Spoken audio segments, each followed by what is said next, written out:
What's up, everybody, and welcome back to the Top Cut Academy. I am the self-proclaimed Professor Benji, and it is such a pleasure to have you all back here for another video that we're going to be offering today. I just want to give another thank you, another shout out to all of you for all the support so far. Already picked up a number of subs on the channel, far more views than I ever expected to get on the first couple of videos that we've made, and especially sort of the short on our predictions for Milwaukee, some of them being quite accurate, others a little bit far off the pace.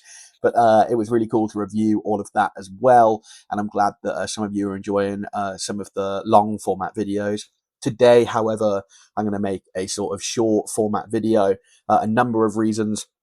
I'm doing a lot of prep at the minute for Lille and Gdansk regionals that I'll be attending both. I'm also doing a lot of editing of other bits, sort of my predictions for those and stuff like that.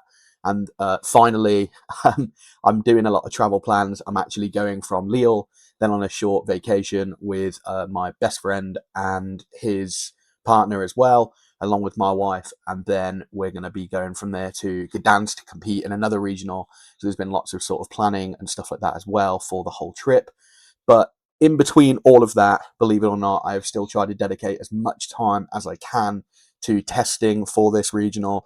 As you may know from my other videos, I was talking about how full into testing Zard I was and how excited I was to play that deck. And then it won, and I think that almost made me a little bit less enthusiastic about playing the deck. As much as I thought it would win, it won in a quite fascinating manner. I thought that it really dominated in the final and some of the other games earlier in the day. So I maybe think that there might be a much bigger target on its back, maybe start to see some more grass stuff to hit it for weakness and other things that Zard doesn't like. And I don't know if Psyduck is going to be enough to sort of hold off Dragapult, Dusknoir, if they continue to try and tech in some extra things to get that matchup over the line. So as much as I've carried on playing Zard, I've been testing some other stuff as well. But then that is where I wanted to get into the topic for today's video, which is how do I myself prep for regionals, cups, obviously on a smaller scale, but the same sort of prep happens for me. I try to take every tournament as seriously as I can, just because I've got a big ADHD brain and I can sort of lose focus a little bit unless I try to instill that sort of dedication into myself. And I try to install the same sort of thing into anyone that I'm teaching to play, to try and be quite methodical and take everything as serious as possible, because then every game you play is going to be a learning curve, it's going to be a lesson, and yeah, there's something to learn in every game. So how do I myself test for regionals is where we're going to go with this video. So I'm going to make myself a lot smaller so you can see my screen, and let's get into it. So here we are, a lot smaller than we were just a couple of seconds ago, but instead you've got the wonderful Limitless landing page to look at. Now, Limitless TCG, a tool that has been around for a long time in the Pokemon community, and for the whole team over there, starting with Robin Schultz, who sort of made all of this a big success. Yeah, a huge shout out. It's a tool that I've been using pretty much ever since I've been playing, and it has just evolved and evolved. And I think that COVID, although something really poor for a number of reasons, was a really good time for these sort of things to develop and be a little bit better for the online sort of community, as we sort of had to move everything over there. And now that we're back playing in person, these sort of things have carried over very nicely. So I think that the first thing I wanted to talk about, we can run through this very quickly, as they are really simple tools to use. When you land on Limitless's homepage, you just go to tournaments here, and it will start with the completed real life tournaments. When I say real life, I mean playing in person and not online. And as everyone knows, we have the regional from Milwaukee and the regional from Bello that happened just this last weekend. And if you wanted to look at any of those now, of course, you can go back all the way to 2010 if you really wanted to, and look at some of the world championships and stuff like that. But for now, we're going to be focusing mainly on Mega Evolution format, which is what we will do now. And so you can just click on the regional Milwaukee here, and it'll give you sort of a brief summary of the amount of players, so on and so forth.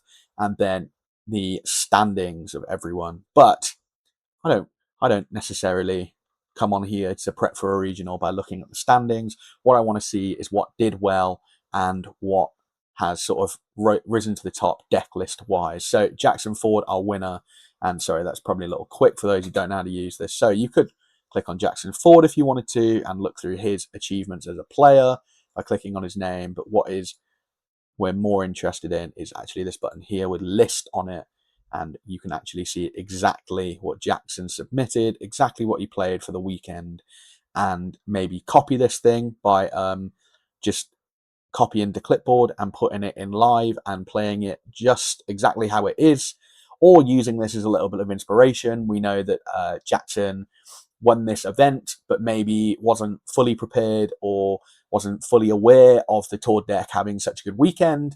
I think, of course, that deck is going to be even more popular than it was this weekend after its undeniable success. And so maybe you might want to add some cards that make that matchup a little bit better. Not saying that it's good or bad by any relative terms for any deck. I'm just saying that if you wanted to sort of add in some of your own spins, you could obviously copy an idea from this deck. Think that the core of this is very good.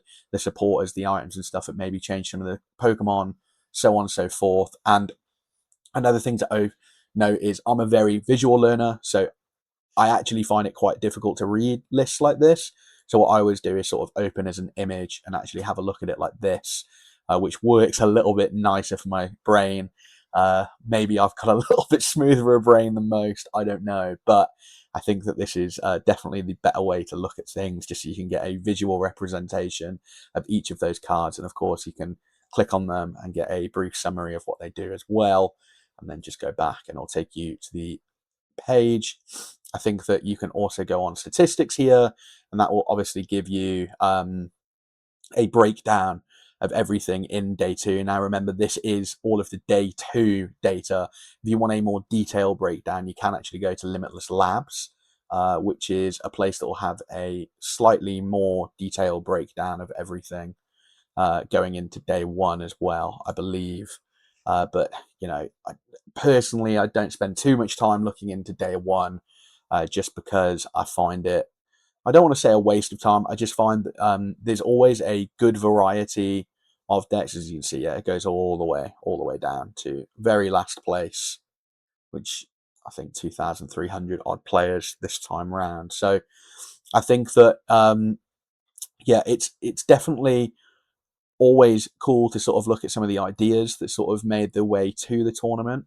But I think there's such a wide open variety right now of decks that you can actually see quite a lot of variance in day one. So, you know, as you can see, you've got Venusaurs in day two, you've got Mega Lucarios in day two, you've got Manectrics, Ho-Oh boxes, Zoroarks, Flareon. So there is definitely a vast array of decks that you can sort of get inspiration from in day two, where you don't really need to be looking at decks that didn't perform all that good in day one. Obviously, feel free to if you want to, but this is just how I prep for a regional. So, not looking for fun, should I say. I'm looking for something that is competitive that can allow me to do well on the weekend. So, that is the IRL tournament on Limitless. However, what you can do is go back to tournament and click on this little online button right here, which will take you to far more updated things. So this is actually a tournament happening right now. Shout out to Jester's Weekly Casual, number 28, this one. And the standings currently, there you go. So this is obviously what's doing well, and it's Mewtwo Spidox, really surprisingly. And you can just click on that the same way and look at that list, and that is happening right now as we speak. So that's another good way. And then you can also go on completed. Now, what I would do is actually filter the players to have the highest number of players at the top in the last sort of, and then I would look through. And obviously, this will do it by page as well, so you don't have to worry about it. Just put in the biggest one from like the last 2 months on there. I'll do it page at a time. So this is the most recent tournament we've had. This was yesterday night, 256 players. And there we go. And Chen Power coming second there. Chen Power deck that I'm actually quite liking in this format. I think it's got some good matchups into stuff. And I love Chen Power. So more discussion on that in a video I'm going to be following up with the next couple of days. But yeah, I think, again, you can, and another one, and another one. So yeah, as you can see, plenty more decks, plenty more things, and people tend to experiment a little bit more online than they do at regionals, except for Tord Reklev. And yeah, so this another great place to get some inspiration. But another place I want to show you is a lovely place called Trainer Hill. So this is actually a website that I mainly use to have arguments with friends. And when we say something has a good or a bad matchup based on data, we just come here to prove each other wrong with red and blue squares. But obviously, it's a very useful tool to actually look at what you're doing. So let's say that you've picked a deck from Milwaukee. Let's just go back to the actual IRL tournaments. So you've picked a deck from Milwaukee.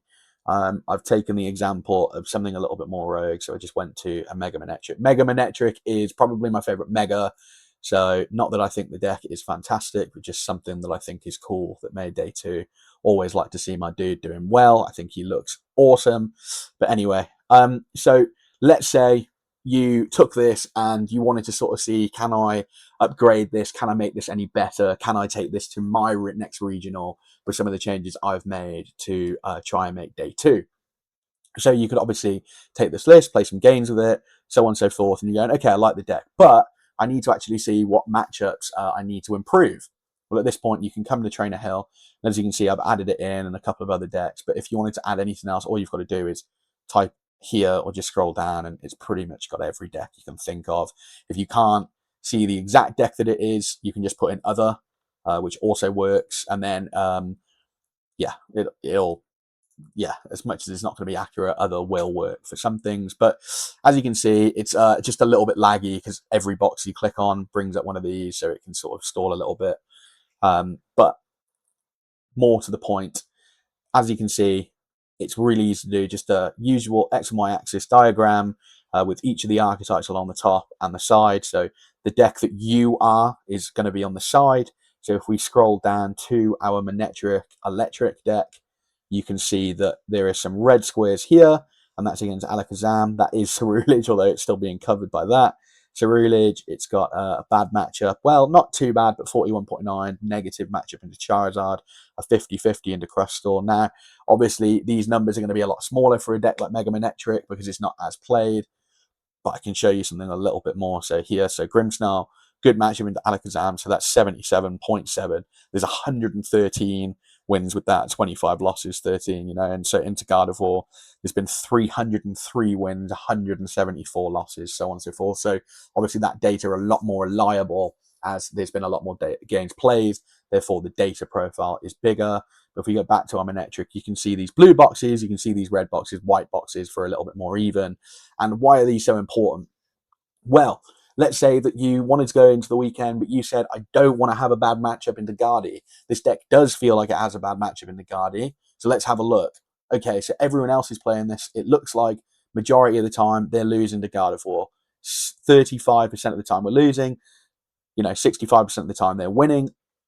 So this isn't good. However, I've got a pretty good time into Gardevoir Jellicent. So is this something that I'm willing to balance out? Is this something I want to tech for?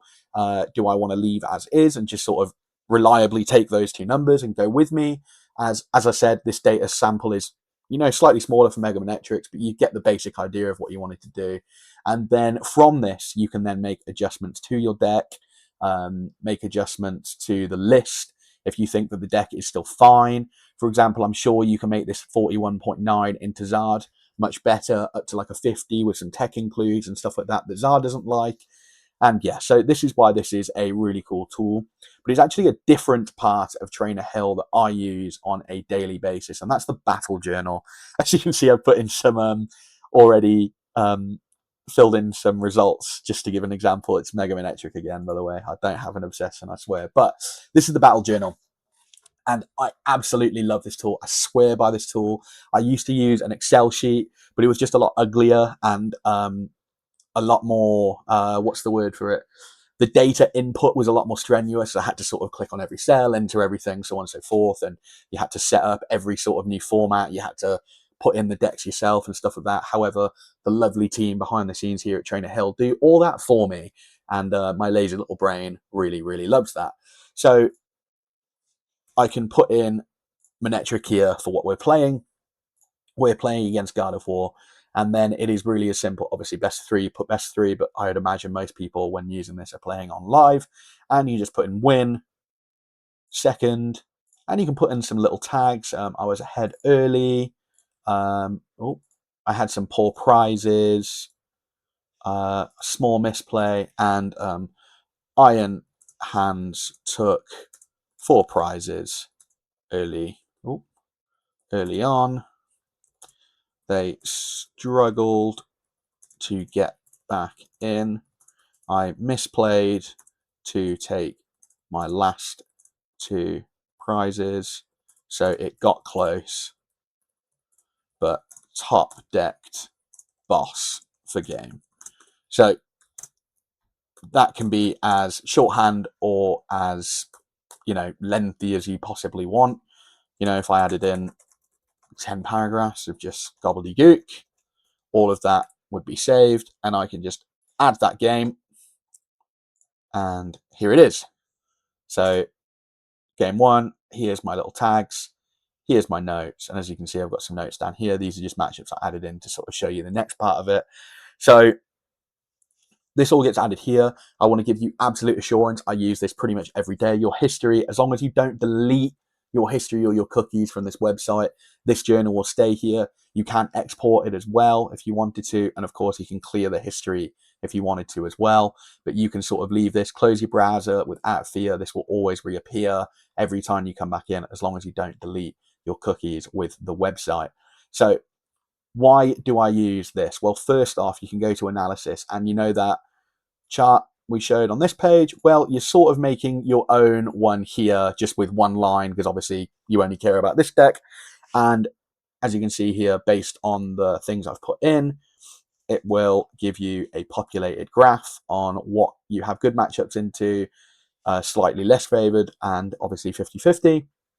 It'll give you your overall record with the deck and overall win rate. And so what I will tend to do is that I will fill this in. Let's say I am testing Manectric Electric, and I will play a list for, let's say, 20 games in a night, a good couple of hours, and I will populate this. I'll then look at the analysis and be like, okay, cool, we struggled against Guardy tonight, we struggled against Dragapult tonight, for example. And then I might think of, okay, what cards can I put into better either of those matchups, both those matchups, or leave it the same and better none of them. And what I would do is put those things in. I would then start another journal and take that, and then I would compare the two to see how those matchups change. Now, obviously, this is where the notes come in handy, because if you did get donked in a number of games against something, or you had a couple of bad prizes and stuff, you can, take that sort of loss with a pinch of salt and adjust the way you view it. But I think for the most part, this is a really cool tool and a really good visual tool on sort of where you are. And I think that I tried to leave as sort of detailed and as popularized notes as possible, as many tags as I can think that are relevant. And you can actually add your own tags as well. 2 seconds, I forget our settings here. So you can actually, so good game. I know there's already GG there, but if you did want to add that tag, you can just add that tag and it will appear. So yeah, I put those in on mine already. Small misplay, critical misplay, missed a combo, good game. So yeah, and as you can see, that's added in there. So you can add your own tags in as well that sort of suit you. So if you're playing a control deck, you can sort of be like, too many switching out, stuff like that they played and stuff. So yeah, I think this is a great tool. But I think the biggest thing I do to prep, and maybe the saddest thing, just because I'm obsessed with this game and it's my life, sometimes I can have days in work. So I work in the film and TV industry, for those that don't know, and sometimes I can be filming in the middle of nowhere. There can be no signal and stuff like that. So it can be sort of difficult if it's a long day and there's not a lot to do. So what I will sometimes do is actually export this and email it to myself. And it does come out in sort of a strange like note form. I'm sure there's a better way that you can obviously download this and look at it. I'll actually send this document to myself, and I'll go through and I'll read everything then in work, and it sort of kills a bit of time, and also it's me continuing to learn and have better insight into the game and knowledge and stuff like that. So you can see like my absolutely insane notes down here. But yeah, so the export doesn't look the prettiest, but it is definitely useful to be able to do that as well. So that's something that I often do in the mornings, maybe while I'm getting ready for work. before I go to sleep, or even in work if it's a slow day. So the battle journal, absolutely swear by the battle journal. So yeah, and then I think the final thing, I didn't actually leave it open in a tab. This is the PvP tabletop, and this is something me and my friends use to test. So if we actually copy this Manectric deck, I can close all these now as I've showed you. Oh, I just closed the PvP. My bad. Very sorry, guys. So here is PvP tabletop, and if you just import your deck here, you create a simulated room, and here is the deck. You can shuffle that up using S, reopen it, and here we go. Here's our Mega Manectric deck. Now, if you and a friend wanted to play, you just click at the top here, create room, you send them this code, they put it in on their side, their deck gets entered on the other side, and so you have it. Press setup, and there's lots of hotkeys in here. You can just look at the settings, click this beta button down the bottom, or this little cog here, and it will show you how to do everything. However, it's pretty easy. S for shuffle, A for active, Q to attach things. It's pretty self-explanatory. And if you right-click on any of the cards, it'll sort of give you those hotkeys, or you can just click to active, to bench, and do it like that. So really useful. Hand, if you click here, shuffle all in the deck, shuffle all to bottom, does all that for you. Deck, reveal all, view all, shuffle, draw. So yeah, it's a really cool tool. But why is this so good, and why is this better than live? Although that live now allows you to turn off the timers on it, so you can have a little bit of discussion about the plays that you make. The one thing that live doesn't have is sort of a reverse button. So let's say me and my friend are testing, and I'm going, okay, cool. I think that the best play is to get Nespor here, then Lilies. Let's say that I had, I don't know, a Arven in hand instead, right? As well. Let's pretend this is a different turn. I'm going to Nespor. I'm going to grab Miraidon. I'm going to put it on my bench, and I'm then going to Lilies. Oh no, I whiffed. You know, XYZ. It's difficult to come up with a scenario off the top of your head, I'm sorry. But I missed X, Y, Z, right? You could then go, okay, cool. Well, that's really detrimental to the game, and maybe I could have done the line a little bit better. So what I'm going to do is actually reverse that and take the cards back out that I had by just clicking on the deck, pulling them back out, putting the cards back in, and essentially going, okay, I'm going to use the Arven instead now, and I'm actually going to change what I did. And yeah, so you can just sort of reverse plays that you did to try and find the best lines possible. You can sort of have discussions and play through. So you'd be like, oh, so what I would do is promote this to the active. Then I would play boss and move this in and do this amount of damage. At which point your opponent can see a visual representation of what you did, and they go, oh, well, the thing is now I could just promote that and knock it out. And you go, oh, yeah, okay, that's true. So what I'll do is I'll put that back. I'll get the boss back out of my discard, put it back in my hand, for example. I know that's a Nespor, but you get the gist, and so on and so forth. So that's why I find that this is a really, really cool tool.